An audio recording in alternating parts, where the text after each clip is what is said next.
नमामि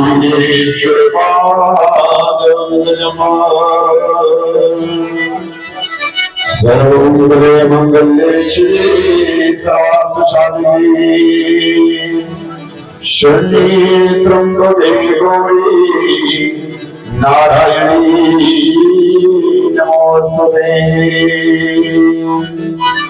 काली काली महाकाली कालिके परमेश्वरे सर्वानंदकरी देवी नारायणी नमोस्तुते। आकाशे कालिके पाताले मृगेश्वरमा मृत्युलोके महाकाले सर्वविक्रमो नमोस्तुते। वंशी विभूषितकरा नवनीर्णा पीतांबर तरुणेव फलादृष्टा पूर्णेन्दु सुंदर मुखारविंदनेत्रा ना जाने लोकाभिराममनर्गधीरं राजीव नेत्र भृगुवंशनाथमा कारुण्यरूपं करुणाकरम् तब श्री रामचंद्रं शरणं प्रपद्ये।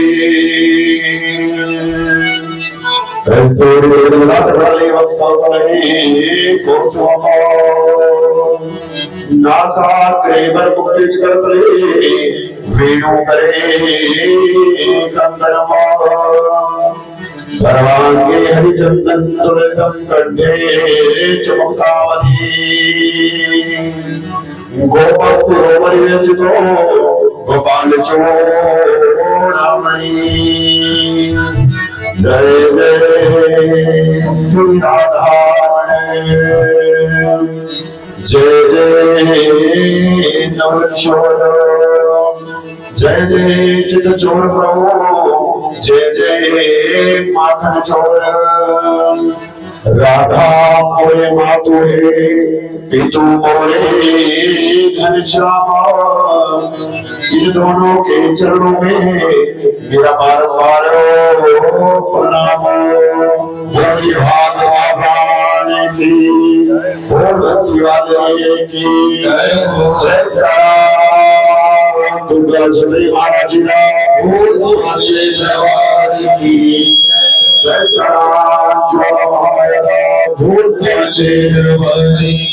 जय सभी देवताओं की जय हो। परम मंगल में भक्त वांछित कल्पितो श्री त्रिदुत विनंदित पीतांबराधारी श्री बालकृष्णमय मानवीय प्रतिमूर्ति श्रीमद् भागवत महापुराण विराजमान सभी देवी देवताओं के चरणों में कोटि कोटि नमन कोटि कोटि प्रणाम वंदन करता हूँ। विराजमान विद्युत वरेण्य भक्त वृंद ब्राह्मण आचार्य वृंद संगीत आचार्य वृंद महानुभाव आदरणीय मातृशक्ति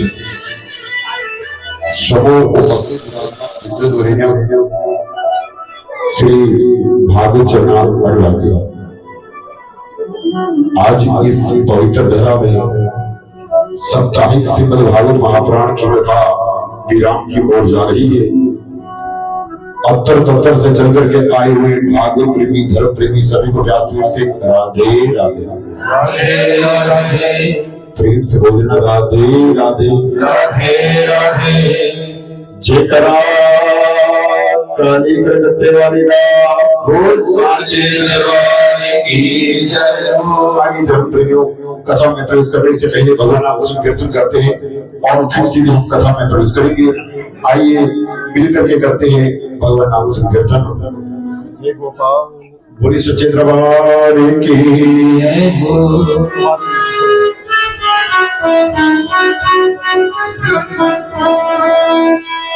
हे गोपाल राधा कृष्ण गोविंद गोविंद, हे गोपाल राधा कृष्ण गोविंद गोविंद, हे गोपाल राधा कृष्ण गोविंद गोविंद, हे गोपाल राधा कृष्ण गोविंद गोविंद, हे गोपाल राधा कृष्ण गोविंद गोविंद, हे गोपाल राधा कृष्ण गोविंद गोविंद, कृष्ण गोविंद गोविंद राधे गोविंद गोविंद, कृष्ण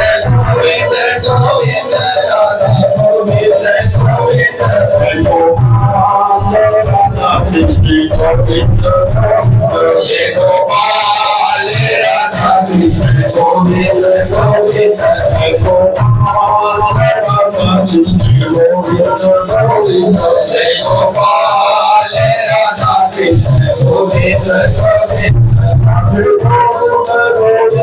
कृष्ण गोविंद गोविंद, हे गोपाल राधा कृष्ण गोविंद गोविंद, राधे गोविंद गोविंद कृष्ण गोविंद गोविंद, राधे गोविंद गोविंद राधे गोविंद गोविंद, कृष्ण गोविंद गोविंद राधे गोविंद गोविंद, कृष्ण गोविंद गोविंद राधे गोविंद गोविंद, सच्चे दरबार की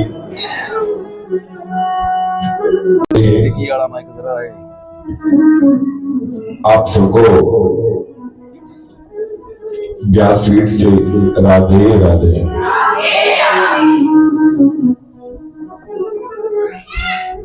जर की प्यारी ने बोली दिया राधे राधे, एक बार फिर बोल दिया एक भारत का आवाज ही नहीं होगी। आधे आधे नहीं बोलो राधे राधे राधे, जय करा पुणा हरिदास बोल सच्चे दरबार की जय हो। धर्म प्रेमियों, मैंने कथा में कहा था कि मैं आपको गौ कथा जरूर सुनाऊंगा।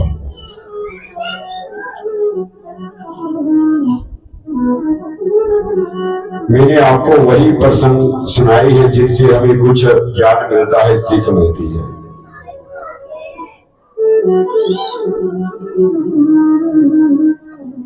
कथा में सुनाया था कि गौ माता का सारा शरीर पूजा जाता है, लेकिन मुख अपूज्य होता है। मुख क्या होता है? अपूज्य होता है। धर्म प्रेमियों, गौ माता यही प्रसंग सुनना चाहते हैं कि कोई और सुना दो? क्या बात है। तो शाम के बजेंगे फिर 4, ठीक है।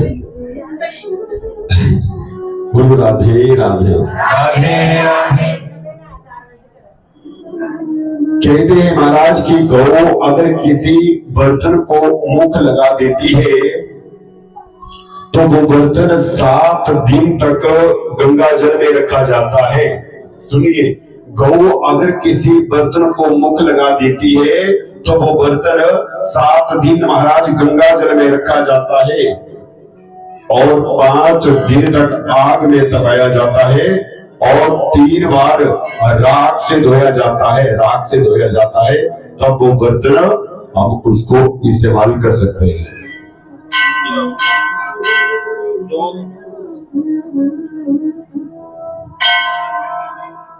धर्म प्रेमियों, हिंदू धर्म में सारे दान आगे से होते हैं। बड़े ध्यान से सुना। हिंदू धर्म में सारे दान आगे से होते हैं, लेकिन एक दान ऐसा है जो पीछे से किया जाता है। वो क्या है? सखियां कजो। हाँ धर्म प्रेमियों, गौ माता का मुख अपूज्य है। गौ माता का मुख जो है वो अपूज्य है, क्योंकि गौ माता ने महाराज एक बार नहीं, गौ माता ने 2 बार झूठ कहा है। एक बार शंकर जी के सामने और दूसरा राम सीता जी के सामने।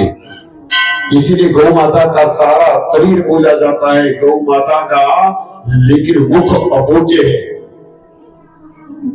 गौ का गोबर इस्तेमाल करते हैं, गौ का गोमूत्र हमारे काम में आता है।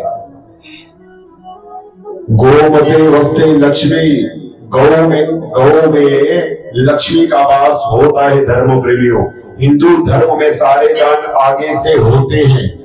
हिंदू धर्म में सारे दान आगे से होते हैं।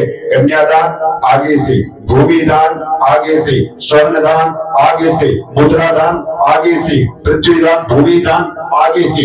जो भी दान होते हैं वो आगे से होते हैं, लेकिन एक दान ऐसा है जो पूंछ पकड़ करके दान किया जाता है। शास्त्रों में यहां तक लिखा हुआ है धर्म प्रेमियों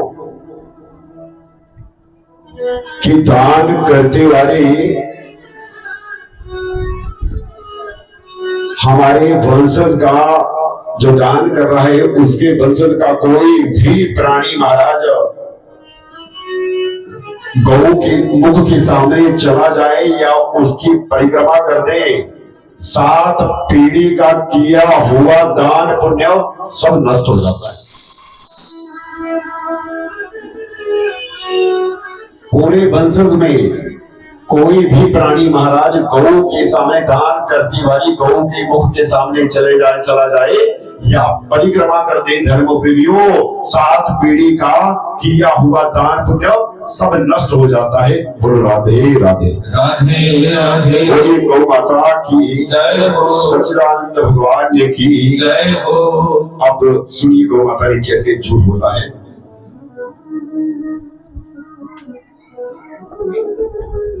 बोलो शंकर भगवान की सच्चे दरबार की जय जय श्री राधे श्याम की जय हो। एक बार राम, लक्ष्मण और सीता नदी के तट पर गए, फाल्गुन नदी के तट पर गए। तो धर्म प्रेमियों, उसी समय राजा दशरथ के प्राण छूट रहे थे, प्राण निकल रहे थे। राजा दशरथ ने कहा, बेटे राम,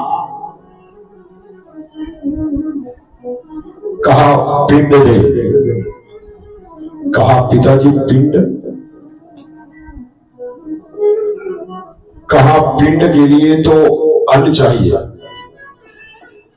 कहा अन्न तो मेरे पास इस समय नहीं है, लेकिन आपने कहा कि पिंड दो।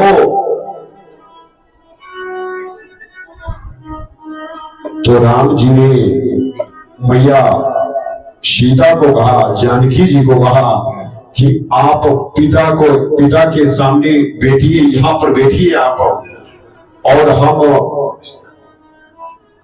अन्न की व्यवस्था करते हैं।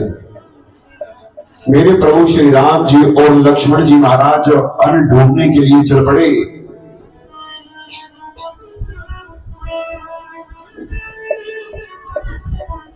लेकिन राजा दशरथ के प्राण निकल रहे थे।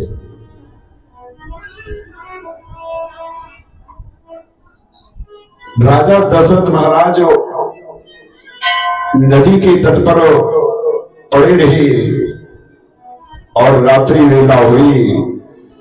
तो रात्रि वेला में महाराज मैया जानकी दूसरी छोर में चली गई, और जैसे ही मैया सीता स्नान करने के लिए आई, राजा दशरथ ने कहा, कहो पिंड भी। क्या मैं, पिताजी मैं आपकी बहू हूं, क्या बहू पिंड दे सकती है? बहू पिंड दे सकती है? बहू पिंड दे सकती है?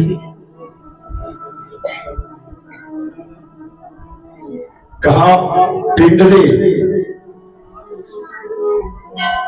कहा पिताजी पिंड, पिंड के लिए तो अन्न चाहिए।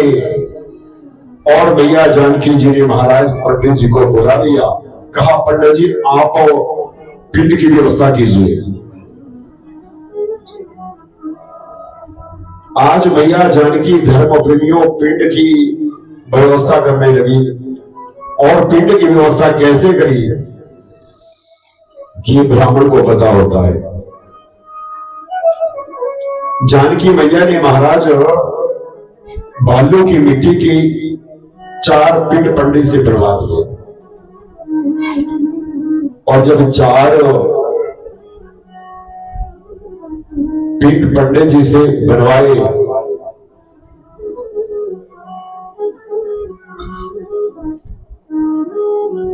पहला पिंड पंडित जी को दिया। पंडित जी ने पहला पिंड अपने को लिया। भालू की मिट्टी के बनाए 4 पिंड, पहला पिंड अपने को लिया और दूसरा पिंड पंडित जी ने गौ माता के लिए दिया। तीसरा पिंड फाल्गुन नदी के लिए दिया और चौथा पिंड जब राजा दशरथ को दिया तो राजा दशरथ के प्राण निकल गए। जब राजा दशरथ के प्राण निकल गए और कुछ ही समय बाद महाराज राम जी और मेरे लक्ष्मण जी पिता के सामने आकर के खड़े हो गए। कहा ले देवी, कहा पिंड की व्यवस्था कर। कहा स्वामी जी, महाराज जी मैं स्वामी स्वामी कह रहा हूं, ये स्वामी शब्द 2 को ही लगे हैं। स्वामी शब्द 2 को ही इस्तेमाल किए जाते हैं। एक आपके स्वामी है आपके पतिदेव जी, और दूसरे स्वामी है कार्तिकेय स्वामी जी। बाकी और किसी को महाराज स्वामी शब्द का इस्तेमाल नहीं किया जाता है। लेकिन आजकल जोरों से स्वामी जी स्वामी जी,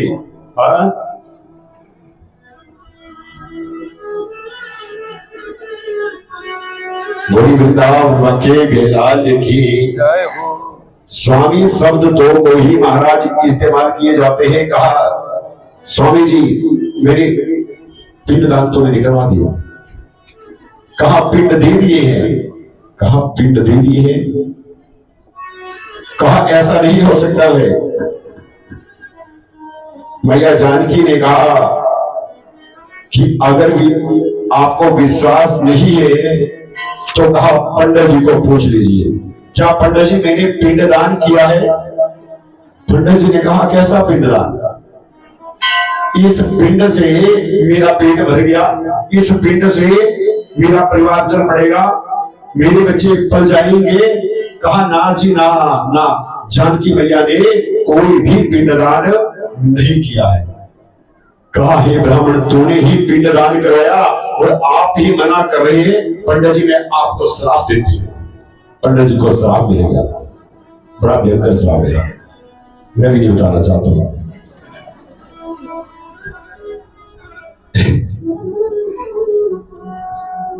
सबसे ज्यादा पूजनीय है तो ब्राह्मण ही है, श्रापित है तो पूजनीय भी है ब्राह्मण। ब्राह्मण ही एक ऐसा है महाराज कि वो दान लेने के काबिल है, दान ले सकता है। ये कथा बड़ी लंबी चौड़ी है महाराज, लेकिन एक बार सुनाने से पूरी नहीं होगी। कहा पंडित जी मैं आपको श्राप देती हूं। अब दूसरा पिंड दिया था गौ माता को। हे गौ माता तू तो बता मेरे पिंडदान किया है या नहीं किया है? गौ माता ने कहा कैसा पिंडदान? मेरे मुख में तो कुछ नहीं गया। कहा नहीं जानकी मैया ने कोई पिंडदान नहीं किया है। आज जानकी मैया की आंखों में झरझर के आंसू बहने लगे। कहा गौ मैया तेरे सामने कहा मैंने पिंडदान करवाया और तूने मना किया। सुन गौ माता जा मैं तुझे श्राप देती हूँ। कि तेरा सारा शरीर पूजा जाएगा। जिस मुख से तूने झूठ बोला है वो तेरा मुख अपूज्य रहेगा। गौ माता का मुख जो है वो अपूज्य है। और तीसरा पिंड दिया था फाल्गुन नदी को। कहा फाल्गुन नदी तू तो बता मैंने पिंड दान किया नहीं किया, मैंने तुझे दिया है पिंड, बता। फाल्गुन नदी ने कहा कैसा पिंड, मेरी ही मिट्टी और मेरा ही जल। कहा नहीं, कोई पिंड दान नहीं किया है। कहा ये फाल्गुन नदी तूने भी झूठ बोल दिया, जा मैं तुझे भी श्राप देती हूं। कहा तू कह रही है जल और मिट्टी, तो सुन, इस मिट्टी में तेरा सारा जल जो है वो सूख जाएगा। जब तक तुझे खोदेंगे नहीं तब तक पानी निकलेगा नहीं। गया में जाते हैं हम, फाल्गुन नदी गया, जब उसको खोदते हैं तो जल निकलता है। धर्म मैं तुझे श्राप देती हूं। चौथा पिंड दिया गया था राजा दशरथ को। राजा दशरथ के प्राण निकल गए थे। पिताजी बताओ मैंने पिंड दान किया है या नहीं किया है, बताओ पिताजी। कहा आप स्वर्ग में है, बताइए। राजा दशरथ कैसे झूठ कह सकते थे। यहाँ पर बेटा प्राणी महाराज सब कुछ झूठ बोल सकता है, लेकिन परमात्मा के सामने महाराज ये यमदूतों के सामने कभी झूठ नहीं कहा जा सकता है, उतना प्राणी बोल सकता है। धर्म प्रेमियों, आज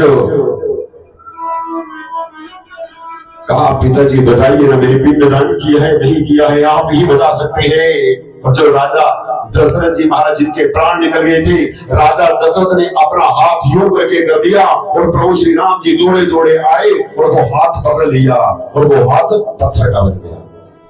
आज भी आप गया में जाएंगे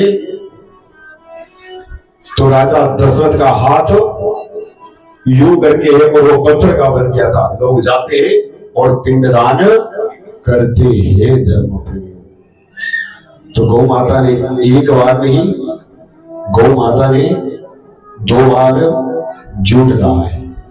बोलिए शंकर भगवान की जय हो। धर्म प्रेमियों, हम कितना सा झूठ कह देते हैं। यही महाराज कि गौ माता को तो ये भी श्राप मिला था कि गौ माता आप कलयुग में घर घर जाकर के नरक खाएगा। आज गौ मैया कलयुग में घर घर जाकर के नरक खा रही है। बोलो राधा में सरकार की जय हो, सच्चिदानंद भगवान की जय हो। जय जय श्री राधे श्याम की जय हो। काशी में काल भैरव की ज्यादा नहीं कथा सुनाऊंगा, क्योंकि ये तभी होगा जब भोग लगेगा। तो आज बहुत सारे यात्री जन भी आए हैं और भंडारे प्रसादी का आयोजन किया गया है। तो धर्म प्रेमियों, आपने बहुत कथा सुनी और ज्यादा से ज्यादा मैंने सुनाने का प्रयास किया और आपने सुनी। मैं आपसे पूछना चाहता हूं, क्या भागवत महापुराण की कथा सुनने में आनंद आया या नहीं आया? सच बताना, किस किस को आया? जरा हाथ खड़ा कर दो, बजाओ तो जरा जोरदार ताली मेरे कन्हैया जी के लिए। आप सभी का मैं तहे दिल से बहुत बहुत धन्यवाद करता हूं। बस आप यही भगवान के साथ जुड़े रहिए। धर्म प्रेमियों, कुछ भी संग जाने वाला नहीं है, कुछ भी संग जाने वाला नहीं है। ये सब धरेगा धरा, यहीं पर रह जाएगा। जो अभी हम भगवान नाम की चर्चा कर रहे हैं, यही संग जाएगा। भगवान कभी भी किसी का कर्ज नहीं रखता है। अभी यहाँ पर आए हैं, ये फेरियां दे रही है। जब से इन्होंने प्रण किया कि हम बाबा के दरबार में जाएंगे, तब से महाराज पुण्य शुरू हो गए। आपने मन में बिठाया कि हम कथा सुनने के लिए जाएंगे और तभी से पुण्य आपके शुरू हो गए। कहते हैं कथा ये कितनी सुने, कितनी बार सुने, बस सुनते रहिए, सुनते रहिए, सुनते रहिए। अब आगे आगे मैं चलूंगा, पीछे पीछे आप आ जाना। आज कथा को यहाँ पर विराम दिया जाएगा और कल श्रीमद् भागवत महापुराण की कथा पट्टी के पंतेहड़ में शुरू हो जाएगी। तो धर्म प्रेमियों, कल है 15 तारीख। 15 तारीख से लेकर के 21 तारीख तक कथा चल रही है पट्टी पंथेड़ में। आपको जब भी समय लगे तो जरूर पट्टी आना। पट्टी कहाँ पर? प्रियदर्शनी स्कूल है। प्रियदर्शनी स्कूल के आगे जो है वो कथा चल रही है। आप वहां पर सादर आमंत्रित है। और अगर आपने वहां पर नहीं आना होगा तो बड़े नजदीक में फिर कथा लग रही है लंबा गांव में। 21 तारीख को कथा उधर होगी बिनाम, और 22 तारीख को कथा जो है वो लंबा गांव में शुरू हो जाएगी। तो धर्म प्रेमियों, आप लंबा गांव पहुंच जाना। जैसे हमारे समिति महाराज ये दूर नहीं रहते हैं, समिति के सदस्य वो एक न एक दिन जो है वो जरूर निकालते हैं। आज नगरोटा हटवा से श्री राजेश्वर जरियाल जी यहाँ पर पहुंचे हैं परिवार सहित। जरा जोरदार तालियां बजा दीजिए। मैं बहुत बहुत धन्यवाद करना चाहता हूँ। आज हमारे समिति के सदस्य पहुंचे हुए हैं बिंद्रावन से। भाई श्री शोकी राम जी परिवार सहित यहाँ पर पहुंचे हैं। जरा जोरदार तालियां। आज यहाँ पर पहुंचे श्रीमती मोनिका शर्मा जी, आपका भी मैं भाई का बहुत बहुत स्वागत अभिनंदन करता हूँ। इनके लिए जरा जोरदार तालियां बजा देना। और अत्तर तत्तर चल करके आए हुए हमारे समिति के सदस्य बहन शिवानी शर्मा जी सुबह से यहाँ पर पहुंचे। मैं आपका भी तहे दिल से बहुत बहुत स्वागत बहुत बहुत अभिनंदन करता हूँ। बहुत सारे समिति के सदस्य पहुंचे, सभी का मैं बहुत बहुत बहुत बहुत मैं धन्यवाद करता हूँ। बोली राधार मेरे सरकार की जय हो, सच्चे दरबार की जय हो। आज हमारे गोपाल सेवा आश्रम के लिए दान करा है 5100 रुपया श्रीमती सत्या देवी जी। जरा जोरदार तालियां बजा देना। माता जी आई हैं, यहाँ पर बैठी हैं। अच्छा, जरा जोरदार तालियां बजा देना इनके लिए। बहुत बहुत धन्यवाद। 5100 रुपया हमारे अनाथ आश्रम के लिए इन्होंने दान किया है। मैं बहुत बहुत इनका धन्यवाद करता हूँ। पुनः जरा जोरदार तालियां बजा दीजिए। बहुत सारे सज्जनों ने हमारी समिति में सदस्यता ग्रहण की है। मैं उनका भी बहुत बहुत बहुत बहुत धन्यवाद करना चाहता हूँ। अच्छा, आप कह रहे थे जी,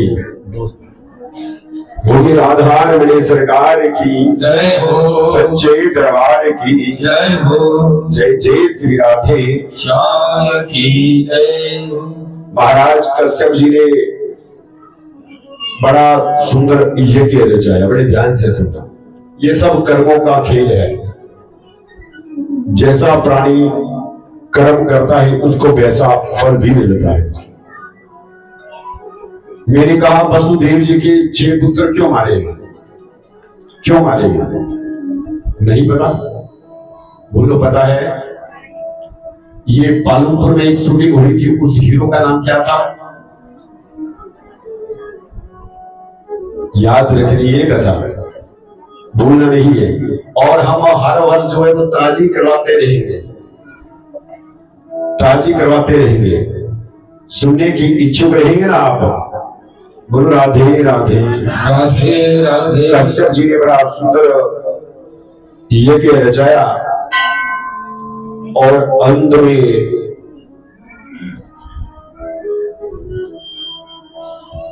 धर्म प्रेमियों ब्राह्मणों ने कहा कि कश्यप जी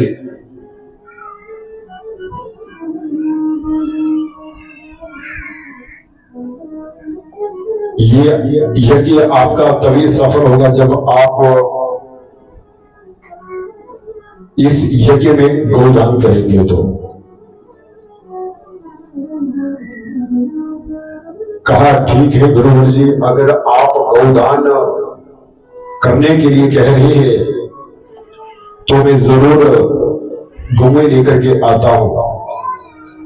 कश्यप जी उठे और सीधे वरुण देवता के पास चले गए। जहां पर जल होगा वहीं पर हरा भरा होगा।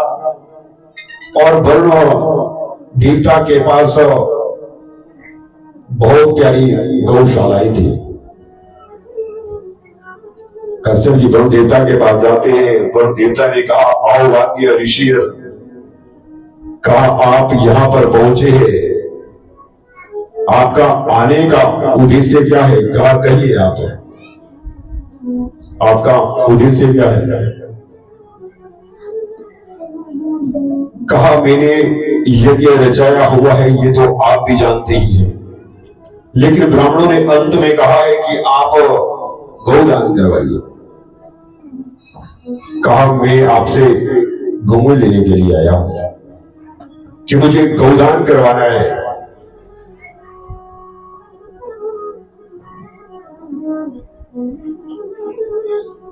और देवता ने कहा, ऋषिवर, ये रही गौएं और ये रही बछड़े और बछड़ियां। कहा, आप सब ले जाइए।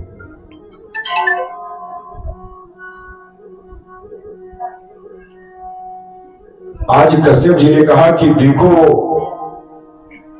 देवता जी, मुझे तो गौएं चाहिए, मैंने ये बछड़े और बछड़ियां मैंने क्या करनी, ये मेरी किस काम के हैं? कहानी नहीं। कहा, ये बछड़े और बछड़ियां किस काम की?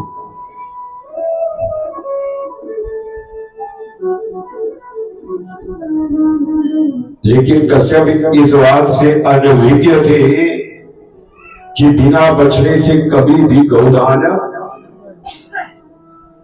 जब गौदान करते हैं धर्म प्रेमियों, तो बछड़ा और बछड़ी, वैसे बछड़ी का नहीं बताया गया है, शास्त्रों में बछड़े का बताया गया है कि जब गौदान करते हैं तो बछड़ा होना बहुत जरूरी है।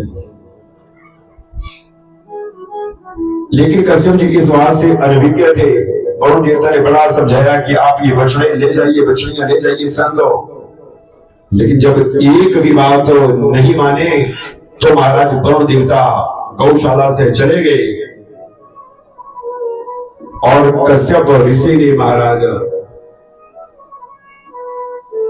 कुटिया से रस्सी खोली और धर्म प्रेमियों वो गौएं लेकर के चले गए। जब गौएं लेकर के चले गए, उधर गौदान चल रहा है और पीछे से महाराज ये बछड़े रंभा रहे हैं, बछड़े रंभा रहे हैं, बछड़ियां रंभा रही है, रो रही है। जब रो रही है, रंभा रही है, आज वरुण देवता ने कहा कि ये बछड़े किस लिए रो रहे हैं, किस लिए रंभा रहे हैं? आज स्वयं महाराज वरुण देवता अपनी गौशाला में पहुंचे तो गौशाला में आकर के क्या देखा कि बछड़े और बछड़ियां रो रही हैं। कहा, सारे ऋषियों में कश्यप ऋषि तेरा नाम श्रेष्ठ था, ये तूने क्या कर दिया? कहा, तू गौएं लेकर के चला गया और ये बछड़े आज रो रही है। कहा, सुन कश्यप ऋषि, मैं तुझे श्राप देता हूं कि जिस प्रकार ये बछड़े और बछड़ियां ये अपनी औलाद के लिए रो रही हैं, अगले जन्म में तुम्हें वसुदेव के रूप में जन्म लेना पड़ेगा और तुम्हें अपनी औलाद के लिए यूं ही रोना पड़ेगा। ये कर्मों का भोग है धर्म प्रेमियों, और कर्मों का भोग जो है वो हर किसी को भोगना पड़ता है। ये भोग तो वसुदेव जी को भोगना पड़ा, मात्र क्या करा कि चोरी करके धर्म प्रेमियों क्या लेकर के चले गए, गौएं लेकर के चले गए और बछड़े और बछड़ियां रंभाने लगी, रोने लगी। तो श्राप दिया कि अगले जन्म में आप वसुदेव के रूप में जाने जाएंगे और तुम्हें अपनी औलाद के लिए यूं ही रोना पड़ेगा। वसुदेव जी अपनी औलाद के लिए रोए महाराज, एक नहीं सजनों, एक नहीं, 6 पुत्र मार दिए। और धर्म प्रेमियों, सप्तम में तो शेषा अवतारी और राम जी आए और 8वीं में आए तो कौन आए? मेरे कन्हैया जी आए। बोलिए शंकर भगवान की जय हो, बोलिए सच्चिदानंद भगवान की जय हो। तो मैं सादर आमंत्रित करना चाहता हूं डॉक्टर श्री लेखराज शर्मा जी को आप सभी का मैं तहे दिल से बहुत बहुत धन्यवाद करता हूं। समय का अभाव है, मैं डॉक्टर साहब जी से प्रार्थना करता हूं कि आए और आकर के दो शब्द जरूर रखें अपने। बोलो सच्चे दरबार की, राधार बड़े सरकार की, सच्चे दरबार की।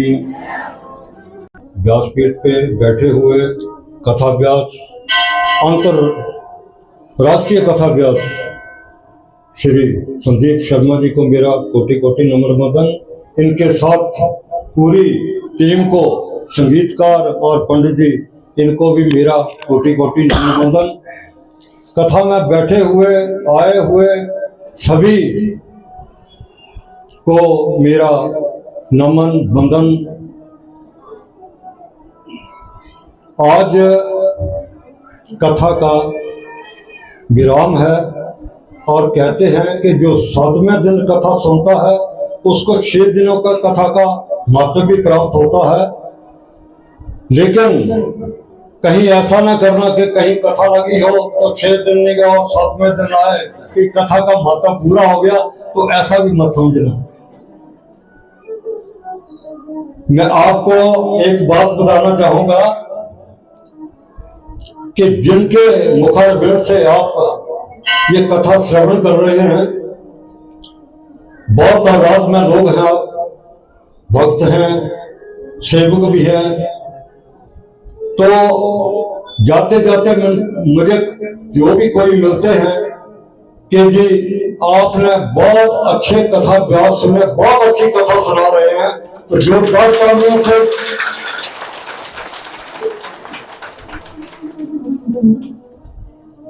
बड़ी अच्छी ढंग से आप कथा श्रवण कर रहे थे और आज भी कर रहे हैं।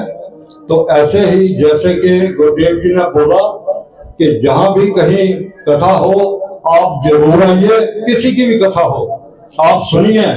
और सबसे बड़ी बात कथा में, जैसे गुरुदेव ने बताया कि इसमें 12 स्कंद हैं, 335 अध्याय हैं, 18,000 श्लोक हैं और 5,76,000 शब्द हैं। तो जैसा कि इन्होंने बताया कि कथा, कोई भी कथा व्यास पूरी नहीं कर सकता। अगर लगातार 6 महीने या 1 साल भी सुने तब भी ये विस्तार से सुनाना बड़ा असंभव है। फिर भी इन्होंने कोशिश की, आपको बड़ी अलग से बातें समझाई, जैसे गौ के मुख का पूजन क्यों नहीं होता है अभी सुनाया, किस किस नदी को क्या श्राप मिला वो भी सुनाया, आपने ध्यान से सुना होगा। तो कथा में आप जितना समय लगाते हैं, जितना समय आप कथा में लगाते हैं, वो आपकी आयु में प्लस होता है। ये जो आपने 21 घंटे लगाए, ये जो आज 2 है इसको भी 3 करते हैं, ये जो 21 घंटे आपने कथा में लगाए, ये आपकी आयु में प्लस हुई, ये ध्यान रखना। तो आप जहां भी जाएंगे कथा में आपकी आयु बढ़ेगी। तो जोरदार तालियों से अपने लिए ही अपनी आयु बढ़ाने के लिए जोरदार तालियों से मैं बार वालों से भी रिक्वेस्ट करना चाहूंगा कि तालियां आप भी बजाएं, अंदर वालों की आवाज आएगी तबली बात बनेगी। कहते हैं कि ख्वाहिशों से नहीं मिलते हैं तमन्नाओं के शहर, ख्वाहिशों से नहीं मिलते हैं तमन्नाओं के शहर, चलने की जिद भी जरूरी है मंजिलों के लिए, चलने की जिद भी जरूरी है मंजिलों के लिए। आप भी एक उद्देश्य लेके घर से निकले हैं, घर से चले हैं क्या कि हमने भागवत में जाना है, आशीर्वाद लेना है, अपने आप को भाग्यशाली बनाना है। तो इसलिए मैंने ये शब्द बोले। तो कथा का महत्व जैसा गुरु जी ने आपको समझाया, मैं तो उतना नहीं समझा सकता, लेकिन जितना कि मैं जानता हूं वो मैं ना बोलूं तब भी बात नहीं बनती। हमारे पास कुछ दानी सज्जनों की सूची भी है, मैं वो नाम भी लूंगा। आइए हम संजय चौहान, आइए चौहान साहब। अगर संजय चौहान जी यहाँ पहुंच गए होंगे तो कृपया तो कृपया अंदर आए। श्री संजय चौहान जी, चेयरमैन हिमाचल ग्रामीण बैंक, कृपया अंदर आए।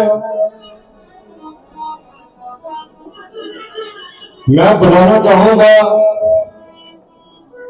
बहुत ही आदरणीय, पूजनीय और रात दिन के सेवक, चाहे वो गौ माता हो, इंसान हो, कोई कुत्ता हो, बिल्ला हो, रात दिन एक जैसी सेवा। मैं बुलाना चाहूंगा आदरणीय श्री परमिंदर भाटिया जी को, कृपया आए। श्री परमिंदर भाटिया जी,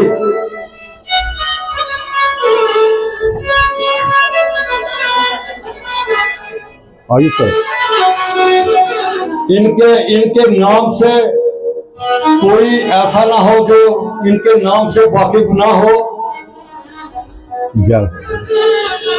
इनका बहुत कीमती समय निकाल कर यहाँ आने में बहुत बहुत मैं इनका धन्यवाद करता हूँ, इनको कोटि कोटि नमन करता हूँ। इनके साथ आए हुए प्रदीप बिष्ट जी, इनको भी मेरा नमन बंधन, बहुत बहुत स्वागत, धन्यवाद।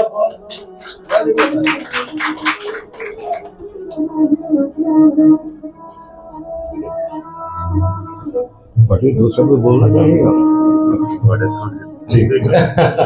ठीक, तो भाटिया जी का जोरदार तालियों से आप स्वागत करिए।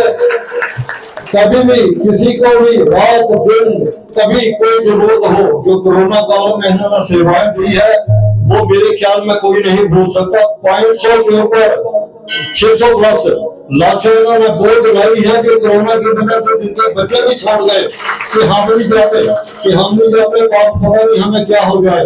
और इन्होंने निडर वो सेवा, वो दाह संस्कार करवाए हैं। और बाकी बड़ी बात, जब बाजार बंद हो गए, जो बाजारियों के सिर से गौ माताएं और कुत्ते पल रहे थे, वो भी लगे तड़पने, तो जंगल से घास लाकर, घर से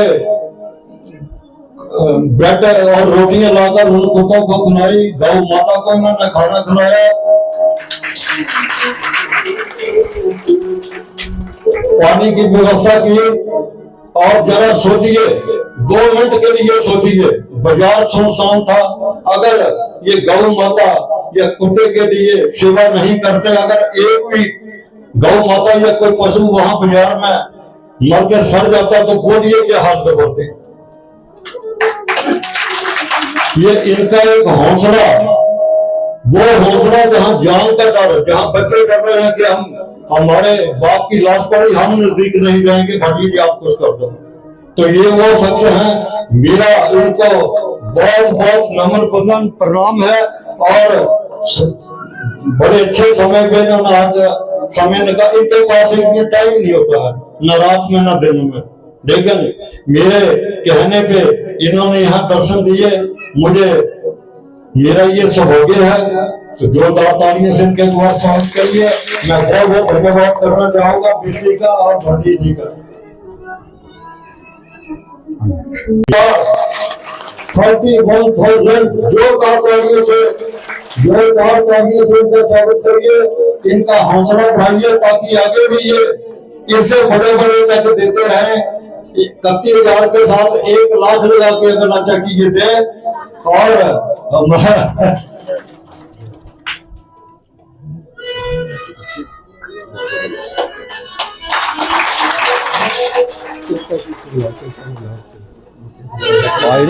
बड़ी दूर है। अच्छा, ये इतनी देर में और सदी रहता एक तो इतों रहा।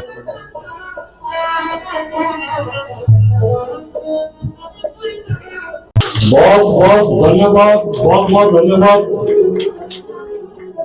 मेरी रोटी किसी से कम नहीं है, मेरा रोटी गाँव हर सेवा में आगे है। बहुत बहुत धन्यवाद। चाहूंगा कि मैं 5.5 साल घर से नहीं निकला, और महीने में 1 आध बारी नहाता था। बोले कि टिक्की सावने दी 1 साल, लेकिन ये जो 6 या 7 दिन कोई ऐसा ठाकुर जी का आशीर्वाद, भगवताचार्य संदीप जी का कोई ऐसी प्रेरणा और आशीर्वाद, मैं 6 दिन नहा भी लिया।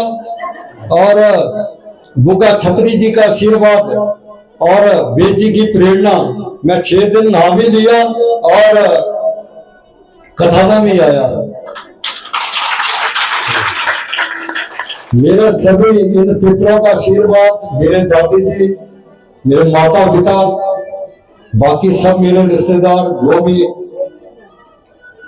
स्वर्गीय हैं, तो बुलाकर ये गुगा मंदिर के अंदर इन मूर्तियों के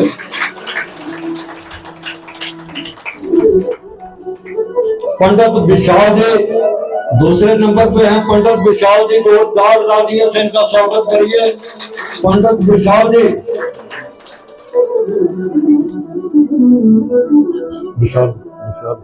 पंडित विशाल जी जो यहाँ पाठ भी कर रहे हैं, आपसे इन्होंने पूजा भी करवाई। जोरदार मुख्य पुजारी वेद जी, इनको भी ये गुगा छतरी जी का एक तस्वीर दे भेड़ कर ढोले बड़े साल याद है वाले और सफेद बालों वाले मेरे कंगन भाई है, ये किया है। मैं इनका जितना धन्यवाद